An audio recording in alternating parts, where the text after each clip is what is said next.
one dream, one wish. If you want it, gotta go over the top.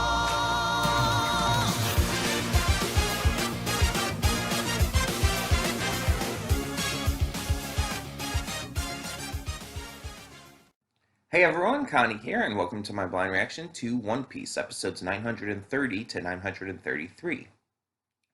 So yeah, our next reaction in our One Piece week, and it's gotten pretty insane. The entire event, you could say, at the Shogun's house with Komurasaki, with Robin and Nami and the ninja and Brook. It got way out of hand. And like Big Mom with her lost memory, and they're gonna go try and rescue Luffy, and it's like what the fuck is even happening anymore? Uh and I'm not complaining, by the way. I'm enjoying this very much. It's a total WTF moment. It's an entire WTF series of moments. Um, this arc is getting wild. It really is. And I can't wait to see where it goes. And again, I still think Komurasaki is alive. That was way too suspicious to me. It was way too suspicious. And there's just a lot of other things that I'm just really curious about right now. And I'm very interested to see where everything goes. I'm also wondering when the opening is going to change. Like, is it going to change in the middle of Act 2, or are we going to wait till Act 3? I don't know. Like, I'm trying to think based off of what we see in the opening, but it's always hard to say. Because sometimes openings aren't even entirely accurate for this. I don't know. We'll see. In the meantime, though, let's just get this going, hope for the best, and maybe we'll get our answers. So, when the screen fades to black, pause this redirect and go to the description below. Follow the link to the reaction, and after you watch it, come back here to the redirect and resume play. Because after it fades to black and then fades back in, everything from that point forward will be my afterthoughts and will contain spoilers to the episodes. So, that being said, thank you so much for tuning in, and I will see you at the reaction. And we are back, and we'll begin with spoilers in 3, 2, 1, now. So this was an interesting set. There's a few things to talk about. Again, because the group is split up, there's quite a few things that happen, but there's a few things I want to specifically touch on here. So the girls are hanging out at the bathhouse, and yeah, of course, there's the fan service. Gotta have the fan service with Nami, Robin, and Shinobu. Including a happiness punch from Nami. But while they're there, the bathhouse ends up being raided by Basil Hawkins and Diaz Drake. So they're looking for people with the tattoo on their ankle, which the only reason I can think that they would know that is if the taxman did reveal what was on that slip of paper he took. Otherwise, I don't know how they would have gotten that unless someone else that got the slip of paper revealed it. It didn't look like the taxman was going to reveal it. Plus, it's kind of implied that he helped Komurasaki fake her death and escape, so I'm not sure what's going on. I don't know. But either way, they're going to find Shinobu out when they notice Nami and Robin behind her, and they come out. Nami accidentally flashes everyone, which everyone is into it. Like, the guys, the girls, everyone there is just like, oh yeah, she's fucking gorgeous, which is like, okay, fair. But then we see that, yeah, Sanji was there. invisible. It's a bit annoying. I've said it before. I'm not as harsh against Sanji as some people are, but even I admit there's points where he goes a little too far. And there's been three main points now. This is the third. The first point was in Thriller Bark, where this entire thing with the invisible devil fruit was first brought up, um, where he revealed that he wanted that devil fruit in order to basically spy on women, which is extremely scummy and wrong. The second was during God, what was it? Punk Hazard. I don't know why my mind blanked. The second was during Punk Hazard when everybody was switching bodies. At one point, he ended up in Nami's body, and he pulled out her tits to gawk at them and shit. And it's just like that's not okay. um, and the third part now is here, where he's using his new invisibility with the raid suit to spy on women at the bathhouse. And it's like the thing is, most of the time, Sanji's not that bad. It's just these few times spread out throughout the series, it goes way too far. And it's like, I don't know, like, why Oda's doing it, especially after how poorly received the last two times were. Like, people were not, like, exactly fans of those moments.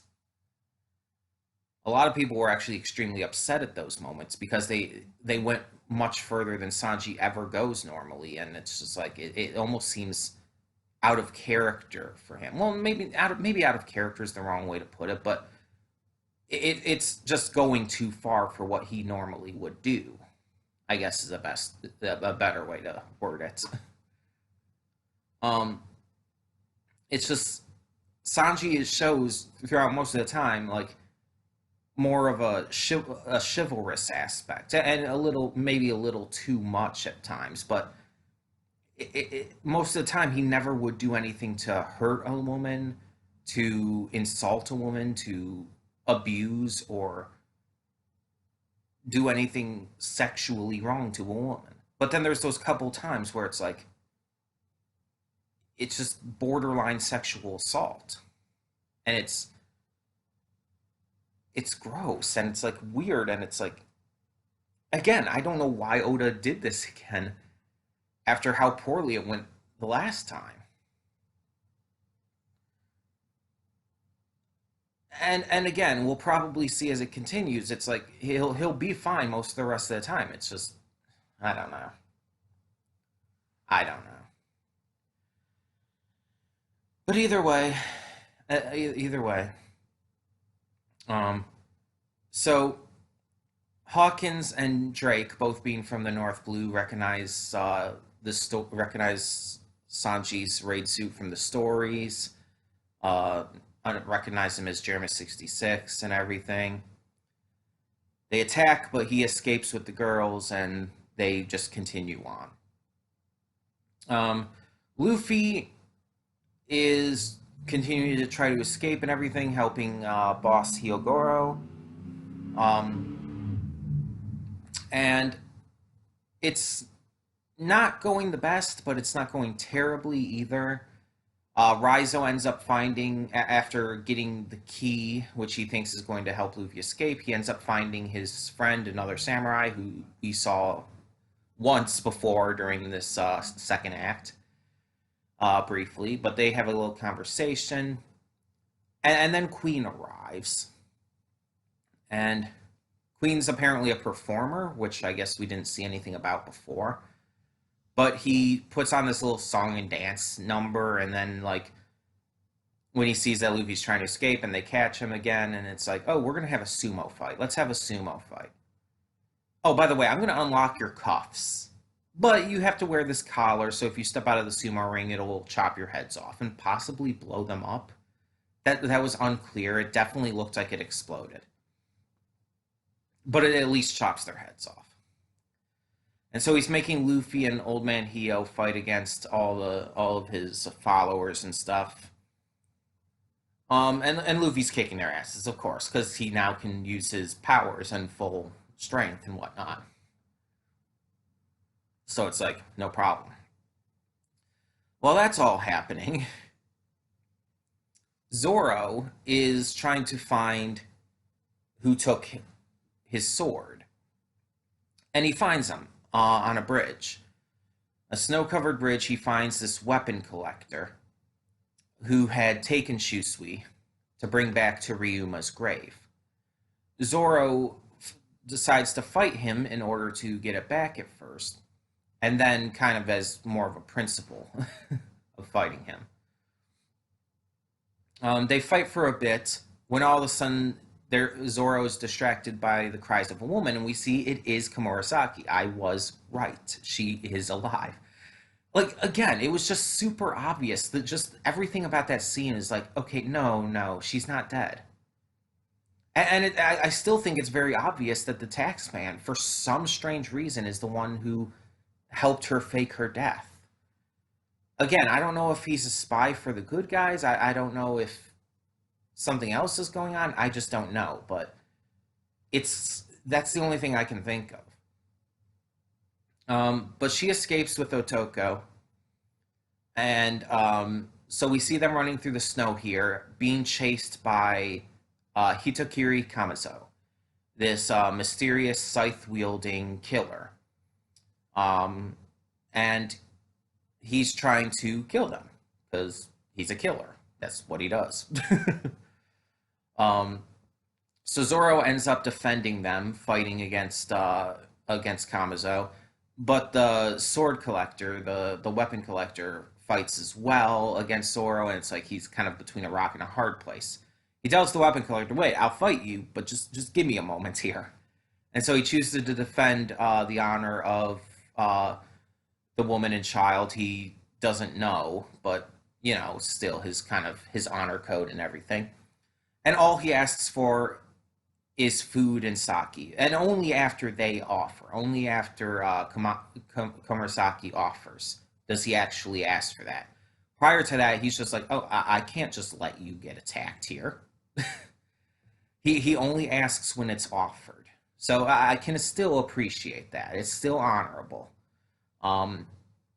So he's taking on Kamazo in the meantime, and this dude is crazy. The way he moves, is so interesting and fun. I really like how they animated that. And Zoro's even moving really cool too, sliding across the snow like that. Like, that was cool. So we got that going on at the same time. Not much difference is happening in regards to Big Mom and Otama and all of them. They're just still on their way. Not much is happening there. Brooke and Frankie and them are just in Ebisu Town, just waiting, basically. So not much is happening on that front either. So we got through the main stuff here. The biggest thing happening, Luffy was definitely a biggest factor in this in these 4 episodes. His stuff was definitely a huge highlight. And Queen especially has become just like a really big factor with these ones, which makes sense because we just got King in his pterodon form taking out the Big Mom pirate ship, and now apparently defending the entrance to Wano.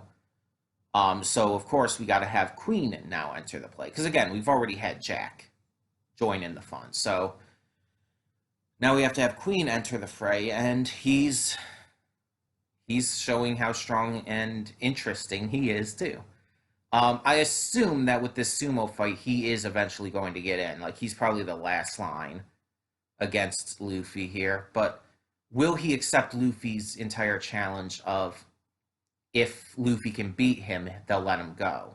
I wonder if that'll happen. We still don't know what's happened with Kid after his escape, so we'll have to find that out. But also, while Luffy is fighting, we also see that he's trying to master this technique that Rayleigh showed him back during their training during the time skip, where it's kind of this highly advanced form of the color of arms hockey, where instead of just defense, you're actually repelling, which is a really interesting idea because the color of arms is all about defense, and usually it takes on the form of the black covering around like your limbs or whatever, or like Zoro can do, like transferring it onto the swords to create the black blades. Um, but apparently, it can also be used not just to defend in that typical sense, but to actually repel opponents and attacks too, like we saw Rayleigh doing.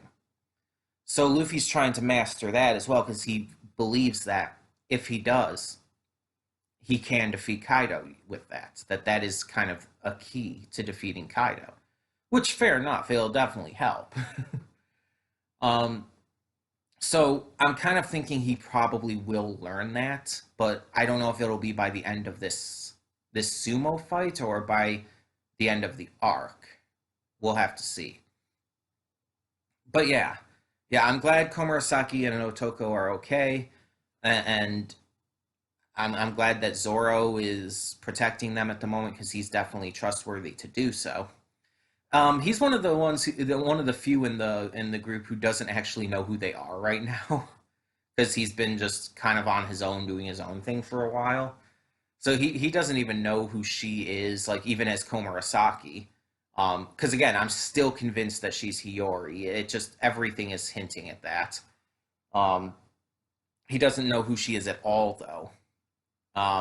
He doesn't know who Otoko even is. He wasn't there for that, so he's all he sees is just a random woman and child that needs protecting, and that's all that matters. With Kamazo, I was thinking because of the laughing and giant smile at first that he might have been part of Ebisu Town as well initially, but then he noted the weird laughter of Otoko, and it's like, okay, maybe not. Maybe you're just crazy. He's just a crazy killer, you know. Um, but he is definitely like one strong killer. Like you could see, he's like standing up to Zoro without any issue.